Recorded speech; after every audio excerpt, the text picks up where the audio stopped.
Allahumma sholli sholatan kamilah wa sallim salaman taman ala sayyidina Muhammadin ladzi tanhalu bi uqad wa tanfariju bihi qurab wa tutu bihi hawaid wa tunalu bihi rabaib wa husnul hawatimi wa tasqal gumamu bi wajhil karim wa alali wa sahbihi bi kulli lamati wa nafasin bi adadi kulli ma'lumina bi rahmatika ya arhamar rahimin. Pertama-tama marilah kita panjatkan puji syukur bersyukur kehadiran Allah Subhanahu wa taala yang mana pada pagi menjelang siang hari ini kita masih diberikan bermacam-macam nikmat, diantaranya nikmat iman, nikmat Islam, nikmat sehat walafiat, sehingga kita bisa berkumpul di ruangan ini dalam rangka tugas dari pengawas mengenai observasi.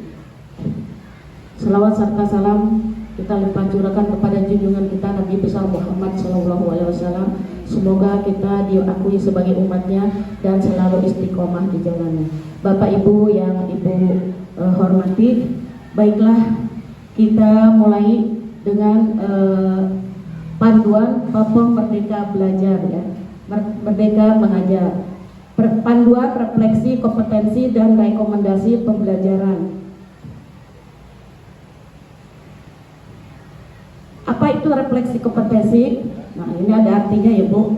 Refleksi kompetensi di platform Merdeka Mengajar merupakan dukungan teknologi bagi guru untuk mengenal kompetensi dirinya sesuai dengan model kompetensi dan menentukan prioritas pengembangan diri dengan pembelajaran yang sesuai dengan kebutuhan. Guru dapat melakukan refleksi dan menemukan prioritas pembelajaran sesuai dengan kebutuhannya, belajar dan lebih mudah mengambil peran dalam peningkatan kualitas pembelajaran di tingkat satuan pendidikan dengan dampak yang lebih bermakna. Artinya dengan refleksi itu kita bisa mengembangkan diri kita dan mengutamakan peserta didik. Mengapa guru harus meningkatkan kompetensinya? Harus ya. Artinya ada perkembangan iptek yang harus kita ikuti, ya jangan stuck di tempat. Kemudian kompetensi guru itu sendiri memang perlu ditingkatkan. Ya, untuk zaman sekarang harus ya, bahkan sebuah kebutuhan ya. Kalau guru tidak mau meningkatkan kompetensinya berarti sudah ketinggalan zaman ya. Kemudian juga amanat undang-undang, betul, kita menjalankan amanat undang-undang. Kemudian dampak bagi siswa, ini yang penting ya, dampak bagi siswa. Kemudian dampak bagi sistem pendidikan nasional, khususnya yaitu mengenai kurikulum nantinya ya. Tidak seperti zaman dahulu ya, guru memberikan tugas, anak mengerjakan. Sekarang tidak lagi seperti itu. Anak yang harus aktif mengerjakan karena dia akan menemukan jati dirinya. Adapun Undang-Undang Nomor 14 Tahun 2005, diantaranya kompetensi adalah seperangkat pengetahuan, seperangkat keterampilan dan perilaku yang harus dimiliki, dihayati dan dikuasai oleh guru atau dosen dalam melaksanakan tugas keprofesionalnya ya. Jadi itulah arti dari kompetensi ya. Di situ ada di dalamnya mengenai seperangkat pengetahuan, keterampilan dan perilaku yang harus dimiliki, dihayati juga dan dikuasai ya. Jadi kompetensi guru dapat dimaknai sebagai kebulatan pengetahuan, keterampilan dan sikap yang berwujud tindakan cerdas dan penuh tanggung jawab dalam melaksanakan tugas sebagai agen pembelajaran. Jadi kita sebagai agen ya Bu, agen pembelajaran ya. Jadi kompetensi itulah arti atau maknanya ya, harus Ibu pahami. Kemudian jenis program peningkatan kompetensi guru apa sih ya, supaya kita ini maju, supaya kita ini menambah pengetahuan kita, menambah keterampilan kita. Apa yang harus kita tingkatkan? Di antaranya mengadakan diklat. Diklat di dalamnya ada in-house training yaitu IHT ya. Kita sering mengadakan IHT di sekolah. Tujuannya apa? Tujuannya untuk peningkatan kompetensi guru. Kemudian magang ya. Kemudian juga kemitraan sekolah. Kemudian juga belajar jarak jauh, pelatihan berjenjang dan pelatihan khusus P4, TK, LPMP, kemudian kursus singkat, pembinaan internal, studi lanjut ya, studi lanjut sama dengan kita belajar lagi, sekolah lagi. Kemudian non diklat. diskusi dengan teman-teman ya. Jika ada waktu luang kita berdiskusi ya. Sekarang memang harus seperti itu. Kemudian juga seminar atau workshop ya. Kemudian penelitian, pembuatan bahan ajar, media dan atau karya teknologi. Nah, ini pembuatan bahan ajar itu diantaranya bisa membuat modul, media diantaranya alat peraga ya. Kalau zaman dulu ibu juga sering membuat alat peraga, cuma beda sekarang alat peraga yang dahulu dengan yang sekarang. Dulu mah kita buat dari karton ya, kemudian supaya anak itu mengerti bagaimana bentuk ruang, kita buat bentuk kubus, kita buat bentuk segitiga. Nah, itu pengembangan daripada yang tadi ya. Kemudian bagaimana penelitian penguasaan kompetensi guru, penelitian penguasaan, bagaimana penilaian penguasaan kompetensi guru. Di antaranya satu, menguasai konsep atau teori. Ya, guru harus menguasai konsep atau teori. Kalau tidak menguasai berarti dia tidak akan bisa mengajar. Kemudian penguasaan keterampilan jelas ya. Kemudian prestasi dalam bekerja, dedikasi dalam bekerja. Penguasaan kompetensi teori diantaranya adalah tes tertulis. Karena teori ya, teori nanti hasilnya ya, keluarannya itu adalah tes tertulis, teori ya. Kemudian penguasaan keterampilan, tes kinerja ya. Tes kinerja, jadi hasil daripada keterampilan itu. Kemudian prestasi dalam bekerja, surat apresial atau portofolio. Ini portofolio yang sangat mendukung ya semua kegiatan. Artinya dulu juga waktu zaman tes untuk mendapatkan sertifikasi itu dituntut harus punya portofolio. Kemudian dedikasi dalam bekerja, yaitu diantaranya penilaian sejawat. Ini penting ya Bapak Ibu, penilaian sejawat ya. Tapi jangan diada-adakan, kita apa adanya saja ya. Kemudian lanjut, asesmen refleksi kompetensi. Refleksi kompetensi memiliki 4 kompetensi asesmen sesuai dengan Perdikjen GTK 2022-2023 yang dapat direfleksikan melalui subfitur asesmen kompetensi guna mengukur capaian kompetensi yang Anda miliki. Di antaranya pedagogik. Apa sih Bu pedagogik ya? Kemudian sosial, kemudian kepribadian, kemudian profesional. Bagian mana saja yang Ibu masih merasa kurang ya? Di antaranya pedagogik adalah mengukur kemampuan mengelola pembelajaran yang berpusat pada peserta didik untuk mencapai tujuan pembelajaran. Pusatnya pada peserta didik, karena pedagogik adalah bentuk daripada pengajaran untuk anak-anak ya. Kemudian sosial, mengukur kemampuan guru untuk berkomunikasi dan berinteraksi secara efektif dan efisien dengan peserta didik, sesama guru, orang tua, wali peserta didik dan masyarakat sekitar. Sosial ya, makhluk sosial. Kita tidak bisa hidup sendiri, kita harus hidup bersosialisasi ya. Nah itulah. Kemudian kepribadian, mengukur kemampuan kepribadian yang mantap, berakhlak mulia, arif dan berwibawa serta menjadi tauladan peserta didik melalui refleksi dalam menjalankan tanggung jawab sebagai guru sesuai dengan kode etik profesi dan berorientasi pada peserta didik. Semua orientasinya kepada peserta didik ya. Kemudian profesional,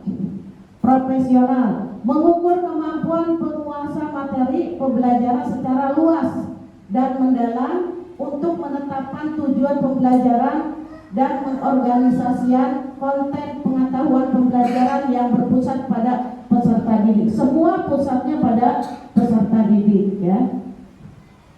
Kemudian alur pengerjaan asesmen refleksi kompetensi. Berikut adalah alur pengguna dalam proses melakukan asesmen pada refleksi kompetensi yang dilakukan di platform Merdeka Mengajar. Di antaranya, 1. Guru melakukan refleksi kompetensi untuk dirinya sendiri ya. Jadi untuk dirinya sendiri dia juga harus melakukan refleksi. Kemudian guru mendapatkan profil kompetensi berdasarkan hasil refleksi. Kemudian yang tiga, guru dapat melihat capaian profil kompetensi hingga level indikator. Ya. Kemudian empat, guru melakukan rencana pengembangan diri untuk disepakati KS. Ya.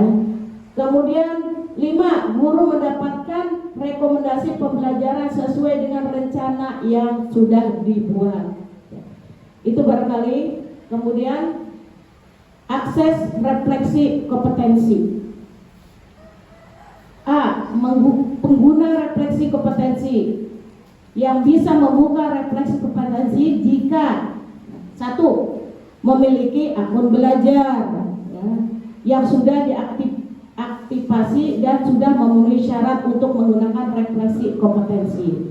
Jadi yang belum punya akun belajar tidak akan bisa yang membuka refleksi kompetensi. Kemudian 2, jika sudah memenuhi syarat namun tidak berhasil masuk, silakan hubungi pusat bantuan di laman tersebut. Ya.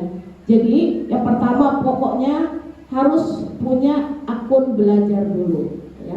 Setelah itu baru bisa kita membuka refleksi kompetensi. Itu barangkali. Buka HP-nya. HP-nya dibuka. Diklik PMM.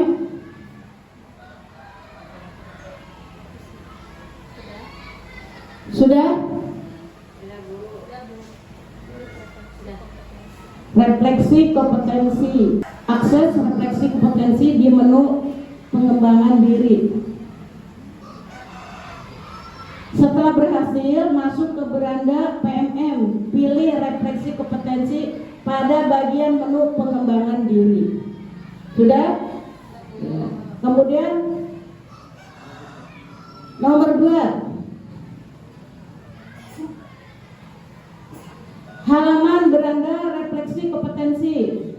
Pencapaian kompetensi Anda, mulai refleksi dan perbarui hasil capaian Anda sebelum tanggal 31 Januari.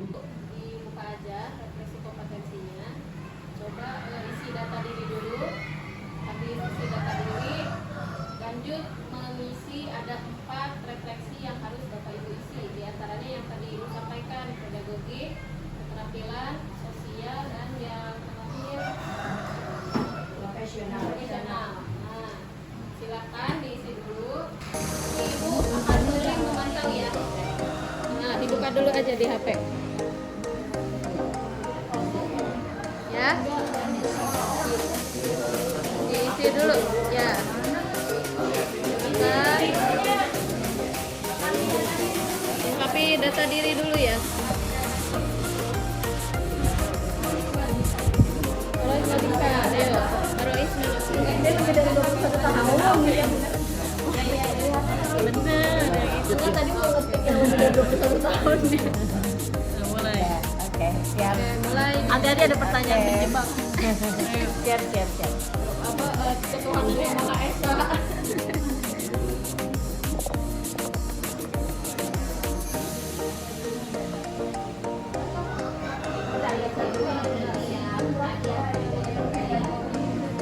Ya, betul. Silakan diisi satu-satu. Oh, Putri udah selesai.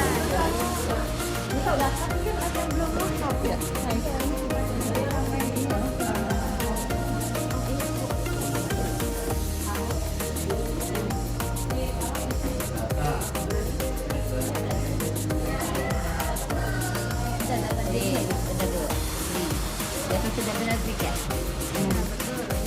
Mulai.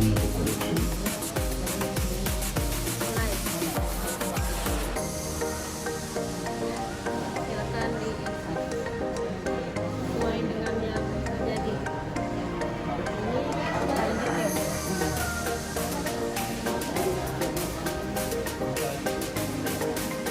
Pertanyaan terjawab.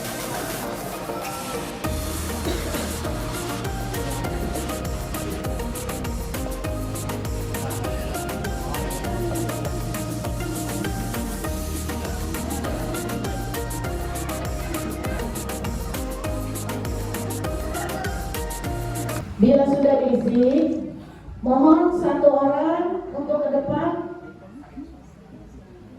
Kira-kira siapa ya? Assalamualaikum warahmatullahi wabarakatuh. Di sini saya akan membacakan hasil refleksi kompetensi saya di bagian pedagogi, sosial, kepribadian, dan profesional. Di sini refleksi yang perlu saya ukur mungkin untuk saya ukur untuk mencapai kompetensi yang saya miliki yang sudah dinilai dari Ibu Kepala Sekolah, yaitu tentang indikator tentang kepribadian, yaitu bagaimana capaian Anda pada tiap indikator pada kompetensi ini. Indikator yang pertama yaitu indikator 2.1 tentang kematangan moral, emosi, dan spiritual untuk berperilaku sesuai dengan kode etik guru. Di sini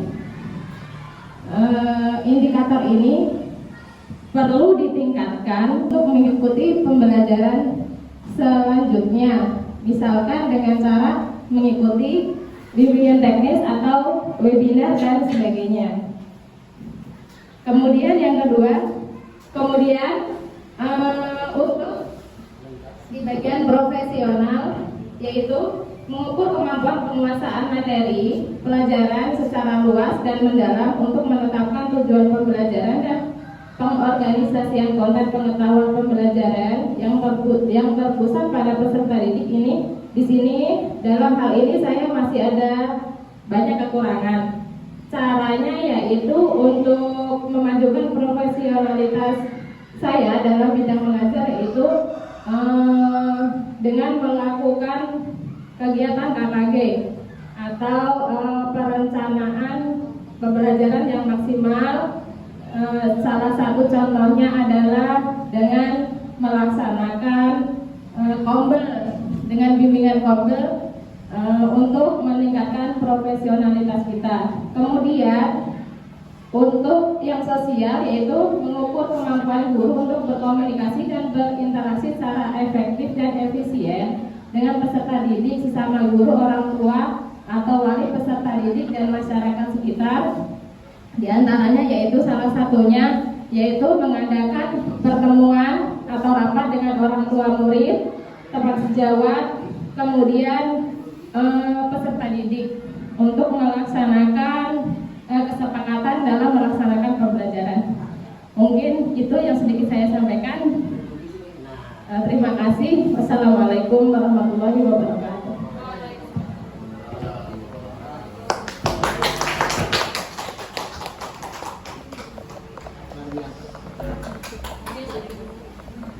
Oh iya, bagus sekali tadi ya dari Ibu itu, Bu Ella. Sekarang kita ini ada yang mau menyampaikan perasaan biar nggak ngantuk kali ya?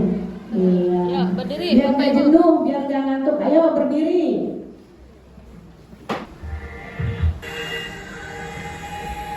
Ayo, tangan di atas.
Demikianlah ya Bapak Ibu yang hebat, kita habis melaksanakan refleksi dan observasi sebagai tugas untuk laporan kepada pengawas binaan gugus 8. Terima kasih atas kerjasama ibu-ibu dan bapak-bapak. Tepuk tangan buat kita semua.